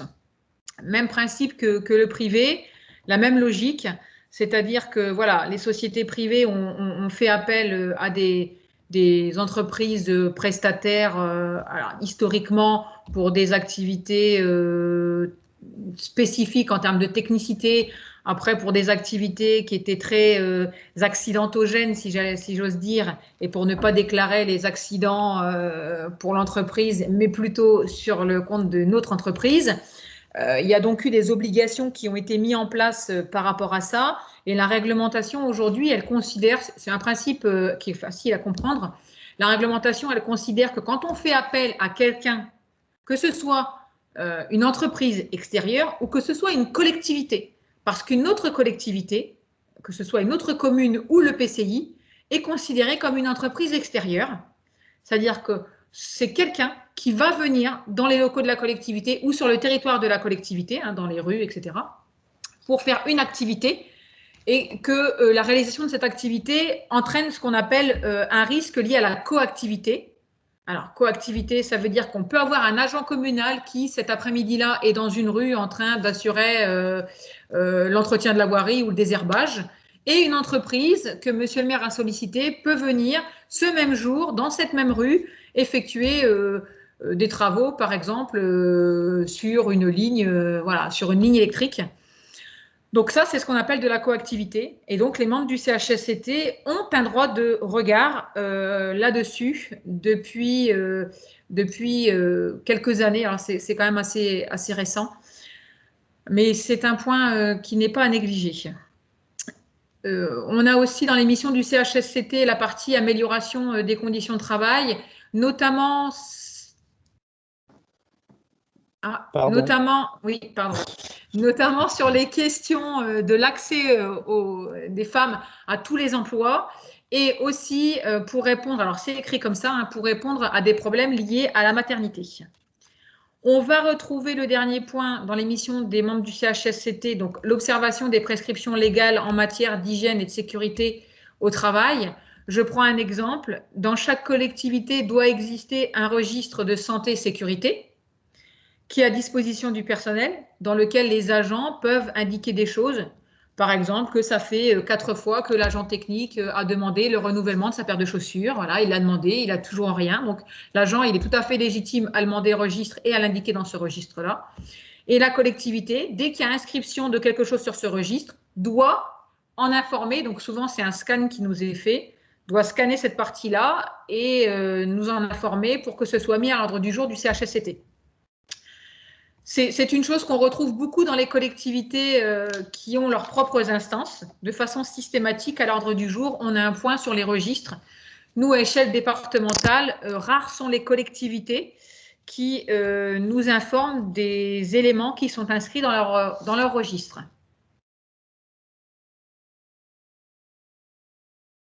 Diapo suivante, Julien, s'il te plaît. Merci. Alors, sur l'émission du CHSCT, donc avis obligatoire pour un sujet que tout le monde connaît, enfin du moins j'espère, en 2021 je pense, à savoir le document unique. La réglementation, elle prévoit que les membres du CHSCT, ils participent à l'analyse des risques professionnels auxquels les agents de la collectivité sont exposés. Donc ça, dans les grandes collectivités, ce qui se passe, c'est qu'il y a souvent un comité de pilotage qui inclut des représentants du CHSCT, ou parfois ce COPIL est une petite émanation du CHSCT d'ailleurs. Et puis voilà, les représentants œuvrent à différents moments de ce projet, puisqu'ils valident certaines évaluations de risque et certains projets de mesures de prévention. Nous, à échelle départementale, c'est un petit peu plus compliqué. Dans le sens où les représentants des deux collèges ne connaissent pas chacune des 689 collectivités et la vingtaine de PCI. Et donc, sur le principe, les collectivités font leur document unique, souvent assistés, accompagnés par Madame Le Charbonnier ou Monsieur Emo du centre de gestion qui sont là pour ça sur les risques physiques, ou de nos 2 psychologues sur les risques psychosociaux. Et quand ce document unique est finalisé par la collectivité, à ce moment-là, la collectivité saisit le CHSCT pour avoir un avis sur son document unique. Voilà dans la pratique comment ça se passe. Sachez quand même que les membres du CHSCT sont très attentifs à la partie, non pas évaluation, mais la partie plan d'action. C'est-à-dire que vous avez un risque identifié, la collectivité a prévu une mesure. Par contre, les membres du CHSCT vont systématiquement demander à ce que la collectivité elle mette plus de précision sur le plan d'action, qu'elle définisse cette action, sous quel délai elle a prévu de le faire, etc. On va noter aussi que les membres du CHSCT peuvent proposer des actions de prévention concernant le harcèlement moral et le harcèlement sexuel. Sur ce principe d'office, ces éléments-là sont inscrits dans le modèle de règlement intérieur du centre de gestion, mais ils sont tout à fait à même, au vu des situations dont ils ont connaissance, de demander à la collectivité de mettre en place des actions de ce type. Ils peuvent suggérer toute mesure de nature à améliorer l'hygiène, la sécurité au travail.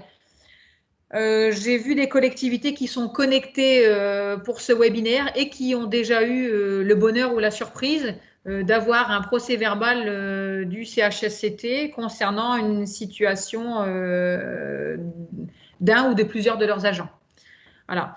Ils font aussi des propositions sur tout ce qui est instruction et perfectionnement des agents. Ça, vous êtes amené à le voir aussi, puisque parfois, suite à des accidents notamment, ils font la remarque à la collectivité de bien vouloir former, alors soit gestes et postures ou prévention des risques liés à l'activité physique, donc PRAP, de bien vouloir former l'agent ou les agents du service ou l'ensemble des agents de la collectivité. Mais inversement, ils peuvent vous demander aussi, souvent c'est quelques temps après, 3 ans après, ils peuvent vous ressolliciter sans que vous ayez rien demandé, sans que vous, voilà, sans aucun dossier préalable non plus. Où en est la formation des agents sur le volet de la manutention manuelle, comme évoqué il y a 3 ans? Ça, c'est aussi leur prérogative. Et de plus en plus, les membres du CHSCT font ce que j'appelle du suivi, c'est-à-dire qu'ils prennent les dossiers plus anciens et ils demandent un petit peu la mise à jour à la collectivité. Donc ne soyez pas choqués ou voilà, interpellés de ça, ça fait partie de leur prérogative. Ils coopèrent aussi à la préparation des actions de formation et veillent à la mise en œuvre. C'est un petit peu ce que je vous ai indiqué.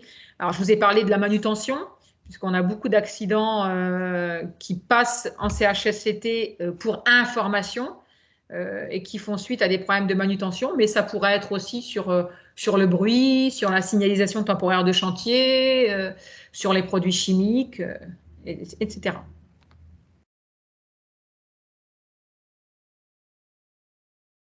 Diapo suivant, Julien, s'il te plaît.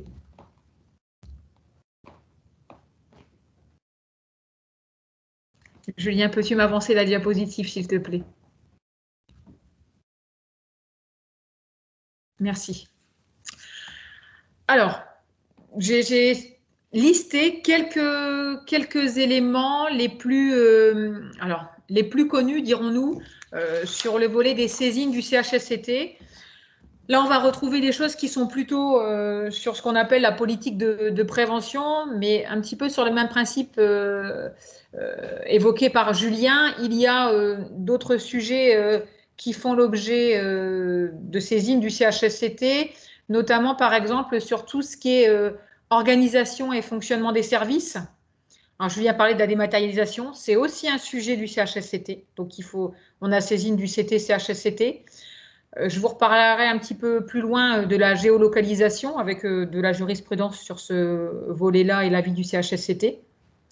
Sur la politique de prévention, par exemple, une collectivité qui a moins de 50 agents, qui désignerait un assistant de prévention, cette information, elle doit être communiquée au CHSCT départemental. Ça fait partie des éléments. Le rapport annuel du médecin de prévention. Certaines collectivités, pas toutes, mais certaines collectivités sont destinataires du rapport annuel de prévention. Et dans ce cadre, ce rapport doit être présenté aux membres du CHSCT. Un autre point aussi sur la politique de prévention. On a tout à l'heure évoqué les bilans sociaux. Lorsque vous faites votre bilan social auprès des collègues du pôle GPET, qui sont là pour vous aider et vous accompagner à remplir votre obligation avec un outil qui récolte déjà une bonne partie de vos données. Vous avez le bilan social en tant que tel, mais vous avez aussi 2 autres éléments d'enquête, si j'ose dire, qui y sont raccrochés, à savoir le RAS. Donc, c'est le rapport annuel santé, sécurité et conditions de travail. Donc, il y a un rapport obligatoire, voilà, qui est compilé avec l'outil et qui doit faire l'objet aussi d'un avis au CHSCT. D'ailleurs, nous, centre de gestion, nous sommes chargés d'en faire la synthèse et de la faire remonter à des instances supérieures. Aujourd'hui, je sais que les équipes de Madame Dehier ont accompagné beaucoup de collectivités, même des collectivités de moins de 50 agents, sur leur bilan social et leur RAST.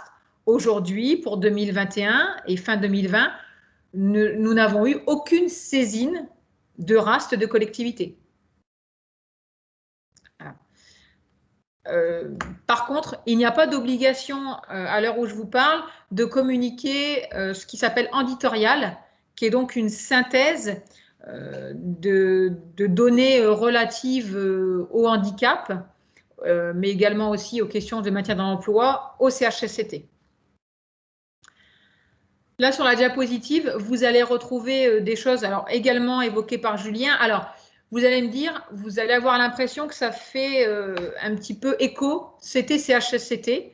Je vous dirais oui, parce que la réglementation, elle considère que l'employeur doit évaluer les impacts de l'organisation qu'il met en place, mais surtout de l'organisation qu'il souhaite mettre en place avant de faire celle-ci. Comme disait Julien, c'est pour ça que ce sont aussi des avis préalables à des prises de décision. Et ça, on le reverra de plus en plus. Les juges sont sollicités sur non pas le projet en tant que tel, mais la répercussion d'un point de vue santé et sécurité sur le personnel de ces organisations. On va trouver, là sur la diapositive, des choses comme les aménagements de postes de travail, l'adaptation des postes, l'environnement physique, c'est-à-dire que, alors aujourd'hui, on a une collectivité, par exemple, où on a un préventeur qui a fait une longue étude de bruit sur différents sites de la collectivité. Ce rapport de bruit a été compilé et va faire l'objet d'une présentation au CHSCT. On va retrouver la construction et l'aménagement, l'entretien des lieux de travail et leurs annexes. Si je prends un exemple, au dernier CHSCT de la semaine dernière, nous avions 3 collectivités qui avaient saisi le CHSCT sur des projets de salles polyvalentes, des projets de complexes écoles ou des projets de médiathèque, mais aussi parfois des projets de mairie. Alors, vous me direz, dans une médiathèque, la vocation première, c'est le public, mais je vous répondrai que pour que ce public puisse venir, il faut que ce soit ouvert par des agents et surtout entretenu par des agents. Donc, ça signifie que nous avons des agents qui vont être amenés à travailler dans ces locaux et qu'à ce titre-là, les membres du CHSCT ont vocation à émettre un avis sur ces locaux. Alors, non pas sur le volet attention du public, à savoir les règles relatives aux établissements recevant du public, pas sur le volet des ERP, mais uniquement sur le volet des locaux professionnels et notamment les principes de circulation, les principes de la lumière naturelle, les principes de est-ce qu'il est bien prévu l'égalité homme-femme au niveau des vestiaires, par exemple? Est-ce qu'on a bien des sanitaires correspondants pour les hommes, correspondants pour les femmes? Vous voyez, tout ce genre de choses. D'ailleurs, la semaine dernière, sur les 3 projets, nous avons 2 collectivités qui ont eu un avis favorable, mais avec des remarques et des points à retravailler ou à faire vérifier. On va retrouver encore la durée, les horaires de travail, l'aménagement du temps de travail, notamment ce qu'on appelle les travailleurs postés, donc des gens qui travailleraient du matin, qui travailleraient le soir, puisqu'on sait très bien que ces éléments-là ont un impact sur ce qu'on appelle les rythmes biologiques. Les nouvelles technologies et leur incidence. Ça, voilà, les nouvelles technologies et leur incidence, ce sont des éléments qui peuvent faire l'objet de ce qu'on appelle un recours à l'expert sur des projets importants parce que la logique de travail n'est plus la même et donc les méthodes doivent être adaptées. Diapo suivante. S'il te plaît, Julien. Dans le décalage. Merci. Alors, le CHSCT a vocation sur des catégories, alors je m'appelle ça comme ça, des catégories de personnel. Ça, ce sont des choses qui sont assez nouvelles. Alors, on a vu quelque part émerger il y a plusieurs années le principe de l'égalité homme-femme avec l'accès des femmes à tous les emplois. On a notamment des mesures qui sont nouvelles. Le dernier point sur les personnes en situation de handicap pour lesquelles le CHSCT doit être consulté.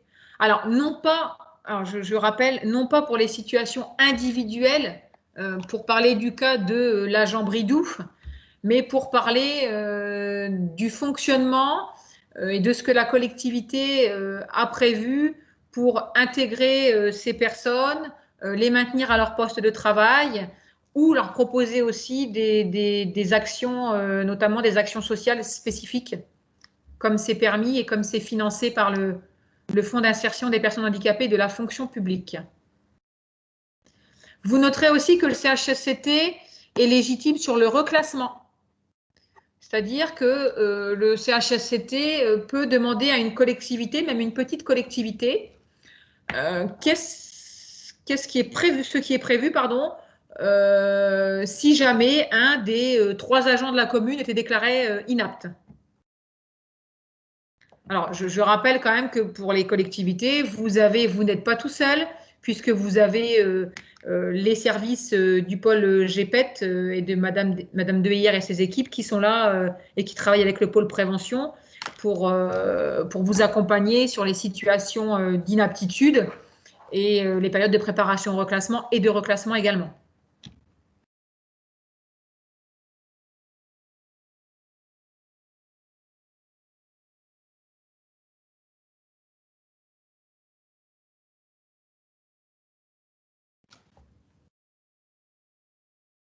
Alors, petite nouveauté, petite particularité pour laquelle nous n'avons pas été saisis aujourd'hui, ce sont ce qu'on appelle les risques particuliers. C'est-à-dire que, comme je vous le disais, le CHSCT départemental est compétent pour le recours aux entreprises extérieures dans les petites collectivités, mais il pourrait très bien décider de se mettre en lien avec le CHSCT de l'entreprise qui intervient chez vous. Je prends un exemple. Alors, je vais citer un exemple d'un grand opérateur. Je vais prendre Orange, parce qu'il y a de la jurisprudence pour cette société-là. Orange dispose aujourd'hui d'un CHSCT central, mais aussi de CHSCT, ce qu'on appelle délocalisé. Si Orange intervient dans une rue d'une petite collectivité, le CHSCT départemental du centre de gestion peut très bien demander à l'autorité territoriale d'avoir communication des coordonnées des membres du CHSCT de la société Orange pour se mettre en lien avec cette dernière et potentiellement même de faire une visite de CHSCT commune. Oui, ça peut aller jusque-là. Deuxième point, les collectivités disposent parfois sur leur territoire de structures. Alors, je dis de structures parce que ce n'est pas forcément que des entreprises, mais de structures qui peuvent présenter un risque pour l'environnement, pour ce qui va se trouver autour, dans le sens où il y a un risque d'incendie, un risque d'explosion, un risque de propagation de produits chimiques.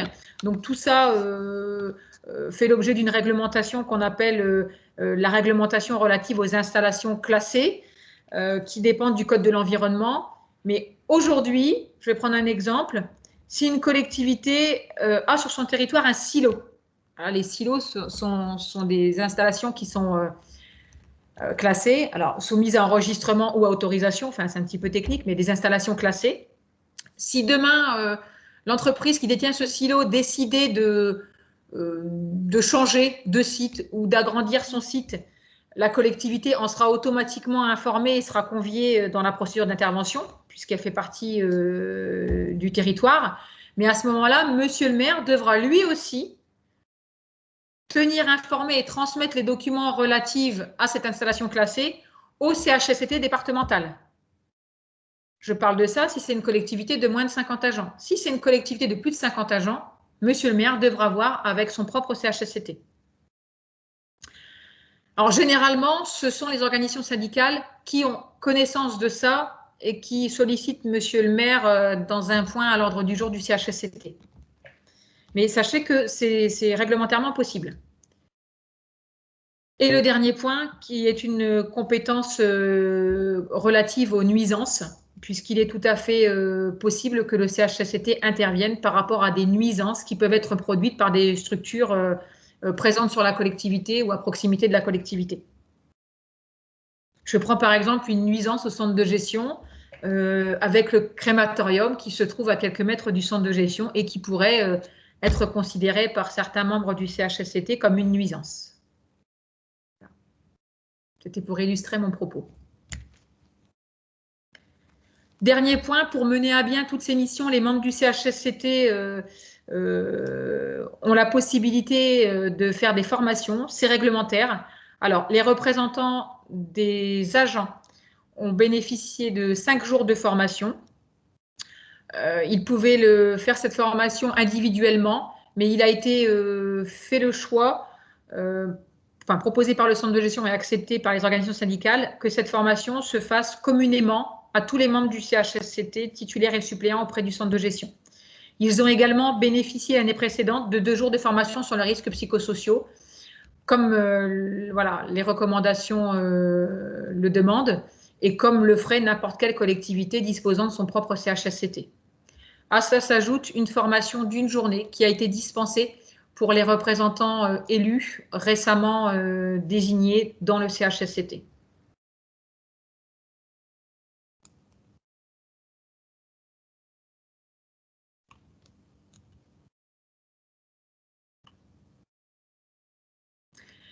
Alors, dans le champ des possibles pour les membres du CHSCT, donc, comme je vous l'ai dit précédemment, ils ont un droit d'accès aux locaux. Donc, ils ont le droit de visiter les locaux. La réglementation, elle prévoit qu'il y ait un programme annuel de visite. Aujourd'hui, au CHSCT départemental, ce programme, il a été fixé au moins pour le premier semestre, comme je vous le disais. À ce titre-là, les dates des réunions ainsi que les dates de visite, ainsi que les collectivités visitées sont définies en instance plénière. Et lors de cette même instance, sont désignés les membres qui fonderont la délégation et qui feront cette visite de locaux. Il faut savoir que systématiquement, une visite donne lieu à la rédaction d'un compte-rendu par les membres ayant réalisé cette visite et que ce compte-rendu est inscrit à l'ordre du jour de la réunion suivante. Pour effectuer ces visites de locaux, Madame Van de Castel, secrétaire administrative, va rédiger donc une convocation qu'elle va envoyer aux membres pour que les représentants du personnel puissent se dégager de leurs obligations auprès de leur employeur.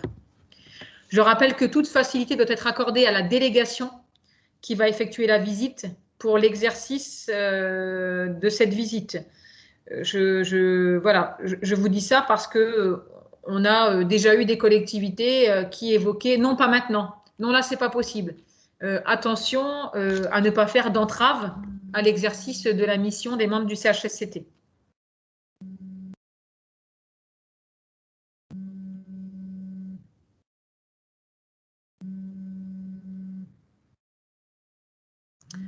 Les enquêtes. Alors, les membres du CHSCT sont donc habilités et peuvent effectuer des enquêtes accidents ou des enquêtes maladies. Je rappelle que ces enquêtes-là sont non contingentées, donc peuvent être faites de façon illimitée, bien sûr, comme disait Julien, à la condition d'avoir eu un accident signalé ou d'avoir eu connaissance de l'accident. Pardon. Aujourd'hui, ils interviennent sur les accidents qui ont été définis comme graves au niveau de l'instance. Il y a des collectivités, alors qui sont d'ailleurs ici, il y en a 2 ici présentes, il y a des collectivités qui informent de façon systématique, parce que la réglementation le demande, leur service de médecine et le CHSCT des accidents qu'ont eu leurs agents. Voilà, ils envoient les documents et en fonction de ça, les membres peuvent décider de proposer une mesure à la collectivité de formation pour les agents ou peuvent décider d'aller sur place faire une visite de locaux, notamment quand les accidents sont récurrents ou quand ils sont graves. Toujours pareil, même principe, l'enquête elle est faite par une délégation.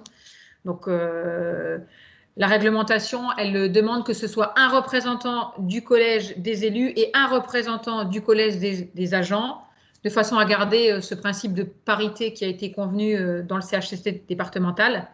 Aujourd'hui, on a plutôt 2 représentants du personnel et un représentant élu. Et ensuite, ces membres délégataires, si j'ose dire, font un retour en réunion plénière de l'enquête accident.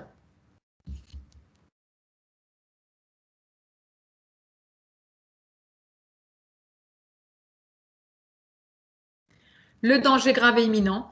Alors, le danger grave et imminent, c'est une situation qui peut survenir individuellement quand un agent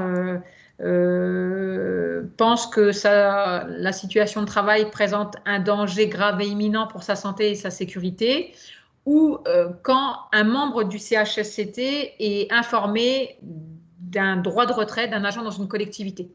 À ce moment-là, le membre du CHSCT prend contact avec la collectivité pour faire voilà, avancer la situation et trouver un consensus, si j'ose dire, ou une mesure de prévention, alors soit temporaire, soit définitive. Si jamais il n'y a pas d'accord entre le membre du CHSCT, donc généralement une organisation syndicale, une OS, et monsieur le maire, à ce moment-là, le CHSCT est impliqué et une enquête, puisque c'est le terme réglementaire, hein, une enquête a lieu entre des membres du CHSCT et l'autorité territoriale pour faire le point sur la situation et la faire cesser, ce qui est arrivé d'ailleurs dernièrement et ce qui arrive assez régulièrement.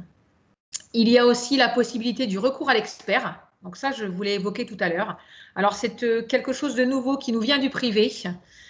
Donc le recours à l'expert peut être demandé par les membres du CHSCT en cas de risque grave révélé ou non par un accident ou une maladie, mais également en cas de projet important modifiant les conditions de santé, de sécurité et des conditions de travail. La qualification du risque grave et du projet important, ça c'est le juge qui appréciera cette appellation au cas par cas des situations. Ce que je pouvais vous en dire, c'est que tout à l'heure, je vous évoquais un projet de géolocalisation. Je prends un exemple, une collectivité qui souhaiterait mettre en place la géolocalisation de ses véhicules en faisant valoir, par exemple, hein, puisque là c'était le cas, la sécurité des agents et la lutte contre le vol des véhicules. Le juge a déjà considéré que le véhicule pouvant être localisé à n'importe quel moment de la journée, il s'agissait d'un projet important pour lequel le recours à l'expert est fondé.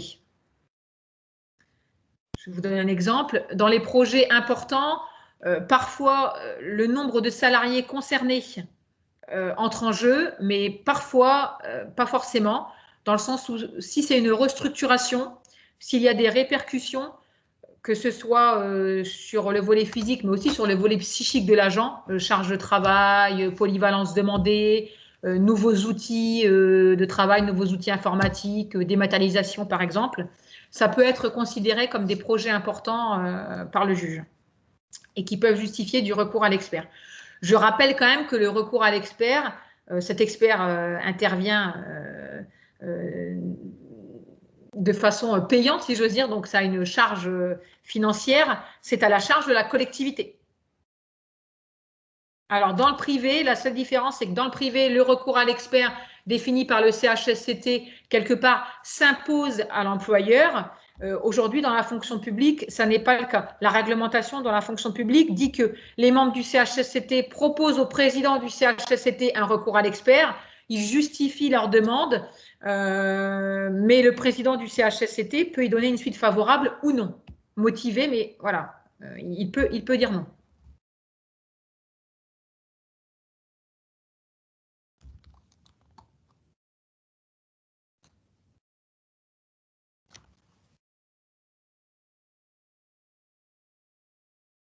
C'est bon pour moi, Julien. Excuse-moi, j'ai l'impression que tu es à New York. Entre le temps où je passe la diapo et où ça vient à toi, j'ai l'impression qu'il y a un océan entre nous. D'accord, je te remercie pour toutes ces précisions. Du coup, dernière partie sur les avis qui sont rendus donc, par ces deux instances, que sont le CT et le CHSCT, puisque on a beaucoup de questions là-dessus hein, dans mes services, toi aussi très certainement, Marilène. Donc, nous sommes bien d'accord que le CT et le CHSCT rendent des avis qu'on dit simples, consultatifs. C'est-à-dire que si la saisine préalable est obligatoire, les collectivités, l'employeur, en tout cas le conseil municipal ou l'assemblée délibérante, lorsqu'elle va délibérer, n'est en aucun cas obligée de suivre cet avis. Cependant, lorsque vous n'allez pas saisir le CT ou le CHSCT en amont, eh ben, c'est un vice, ce qu'on appelle un vice de forme, un vice de procédure, qui entache de façon indélébile votre délibération. Donc, il suffirait qu'un agent, un administré, que sais-je, un tiers qui a intérêt à agir devant le tribunal administratif pour annuler votre délibération, et de ce simple fait, le juge, il n'ira même pas chercher plus loin, puisque c'est ce qu'on appelle le défaut d'une garantie. Hein, c'est-à-dire que quand on va chercher cet avis, c'est pour garantir qu'il y a eu un dialogue social et que la délibération que vous avez prise, au moins, vous avez faite dans les règles en demandant l'avis, qu'il soit favorable ou non, des représentants, qu'ils soient d'ailleurs des deux collèges. En parlant justement de ça, depuis 2010, le comité technique et le CHSCT ne sont plus ce qu'on appelle une instance paritaire comme le sont encore les CAP, les CCP, le conseil de discipline et autres. Ce que je veux dire par là, c'est que il y a toujours deux collèges, hein, mais on n'additionne pas les voix. C'est-à-dire que quand on est en CAP et que vous allez demander par exemple un refus de titularisation, on va comptabiliser les voix des deux collèges. Et donc, évidemment, si certains représentants du personnel votent comme les élus ou inversement, eh bien, une majorité va se dégager de cette intégralité, de ce quorum. Et donc, l'avis est donc bien paritaire. Si jamais il est égalitaire, eh bien, il n'y a pas d'avis, ou du moins, il est censé être rendu, et vous pouvez prendre une décision derrière. Là, pour le comité technique et pour le CHSCT, il n'y a plus de paritarisme.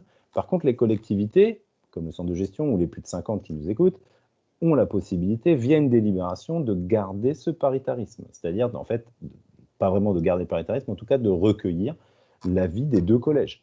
Donc, c'est ce qu'a fait, par exemple, le centre de gestion. Et donc, lorsque vous faites une saisine au CT ou au CHSCT, vous n'avez pas un avis, en fait, mais vous en avez deux. Vous avez donc l'avis des représentants du personnel et l'avis des élus.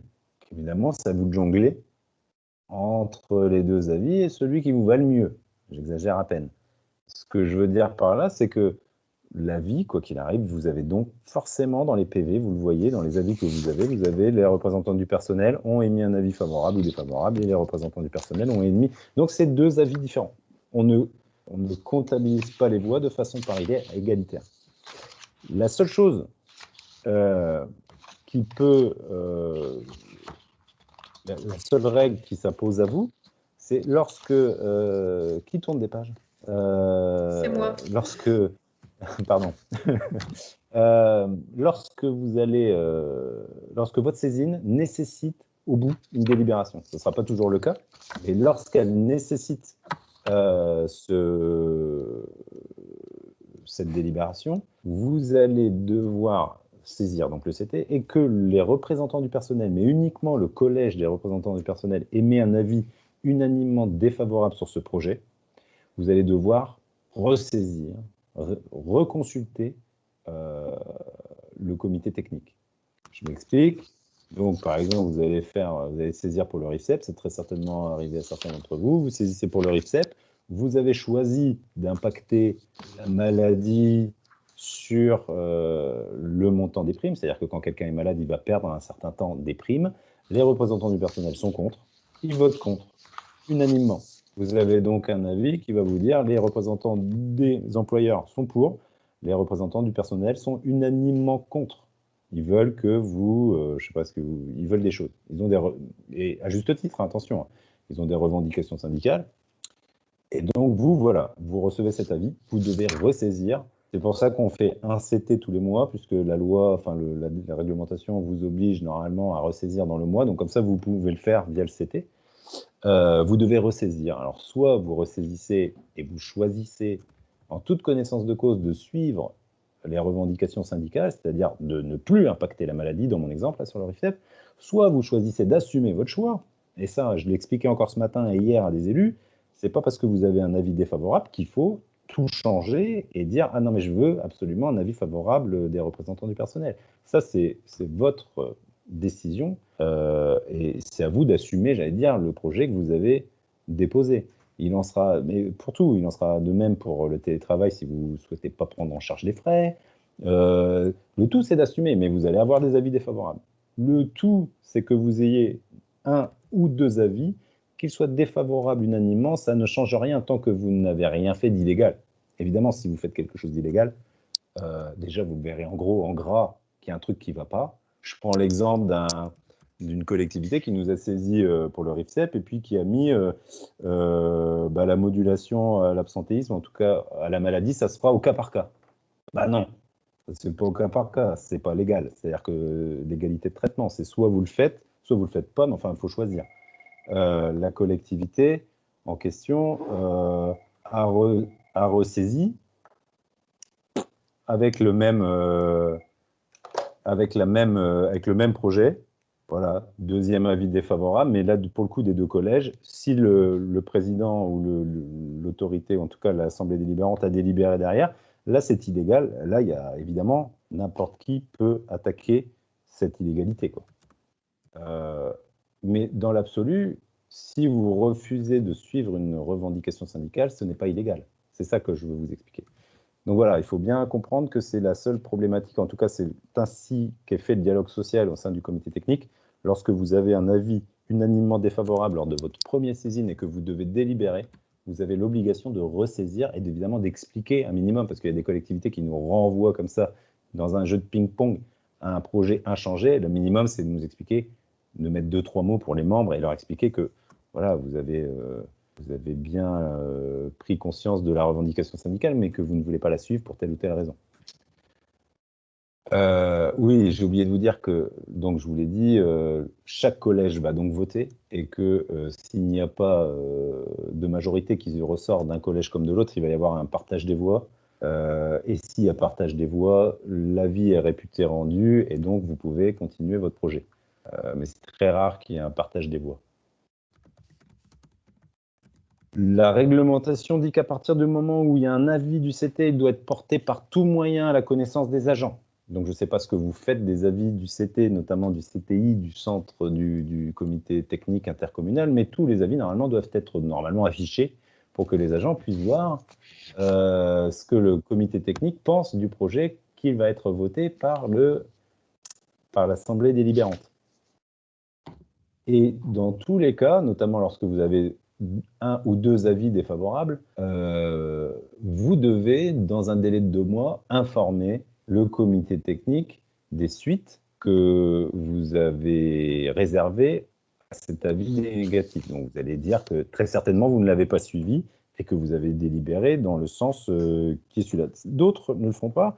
Là, on le voit pour les lignes directrices. Alors les lignes directrices, c'est un tout petit peu différent par rapport à ce que je viens de vous dire. Pourquoi? Parce que les lignes directrices, elles ne nécessitent pas de délibération. Hein. C'est un arrêté de l'autorité. Donc, cette règle-là du deuxième avis ne marche pas, puisque ce n'est pas une délib, c'est un arrêté. Donc, on est bête et méchant. Le texte dit délibération, là, c'est un arrêté. Si vous saisissez une première fois le comité technique de vos lignes directrices et que vous avez un avis défavorable, vous n'avez pas besoin d'aller chercher un deuxième avis. Nous, centre de gestion, on vous conseille évidemment, si vous souhaitez amender votre projet par rapport à l'avis défavorable que vous auriez pu avoir, vous avez parfaitement la possibilité de ressaisir si vous voulez modifier votre projet. Évidemment, si vous le modifiez dans le sens qui va aux représentants du personnel, puisque il y a des collectivités là qui nous ont ressaisi pour la même chose, comme s'il fallait un deuxième avis. Donc ça n'a aucun intérêt. Donc voilà. Voilà ce qu'on pouvait vous dire. Marie-Hélène, tu confirmes que c'est la même chose pour le CHSCT? Oui, je te confirme. Et voilà, nous en avons terminé, Marie-Hélène, sauf si tu as d'autres choses à ajouter. Moi, j'en ai en tout cas terminé pour ma partie. Voilà tout ce qu'on pouvait vous dire sur le CT, le CHSCT. On pensait faire 1h30, nous avons fait 2 heures, Marie-Hélène. Je vois que certains nous ont compté en cours de route, c'est que nous avons été peut-être un petit peu trop longs. Est-ce que vous avez des questions les uns et les autres? Je dois dire qu'il n'y a pas eu de questions pendant notre présentation. Si vous en avez, n'hésitez pas. N'hésitez pas non plus à regarder, à lever la main. Pas de questions. C'est donc que tout a été très très clair, que vous savez dorénavant au moins où aller chercher l'information, Ou le si vous contact. avez le moindre, ou le contact, tout à fait. Encore une fois, en ce qui me concerne, en tout cas, si vous avez un projet que vous voulez passer au comité technique, n'hésitez pas à nous appeler avant pour qu'on en discute et qu'on puisse peut-être revoir vos projets, puisque souvent, on nous saisit à la dernière minute, la deadline des 15 jours, et du coup, on n'a pas trop le temps de vous aider à modifier votre projet, donc c'est l'avis défavorable, et puis le deuxième, voilà. Donc, je pense que c'est bien d'anticiper et de venir vers nous. Je vois que les gens nous félicitent et je vous remercie en tout cas à tous et à toutes d'avoir participé à ce nouveau webinaire. Il y en aura d'autres. Je crois que tu en fais un prochainement d'ailleurs, Marie-Hélène. Oui, début avril, nous organisons avec Monsieur Emo, donc préventeur du centre de gestion, un webinaire sur les acteurs de la prévention. Qui doit faire de la prévention dans la collectivité, pourquoi et quelles sont les missions, et qui, à l'extérieur de la collectivité, peut venir en appui. Donc, n'hésitez pas à y participer. Et alors moi, vraiment, pareil, pour faire un petit peu de publicité, nous avons prévu d'organiser avec Madame de Heyer un webinaire conjoint sur le même format sur 2 sujets différents, à savoir le RSU, on en a parlé tout à l'heure, le rapport social unique, et pour ma part, ça sera sur les lignes, les lignes directrices Directrice de gestion. de promotion interne, puisque vous savez qu'on est en plein dedans. Qui devrait être arrêté normalement, si tout se passe bien, à la fin du mois prochain, pour une promotion interne, une ouverture de la promotion interne en mai, j'espère. Donc, on vous présentera les lignes directrices et la procédure qui est en cours de finalisation. Et pour les collectivités de plus de 50 qui m'écoutent et qui n'auraient pas renvoyé l'avis de leur comité technique sur notre projet de ligne directrice de gestion, je vous remercie de faire vite.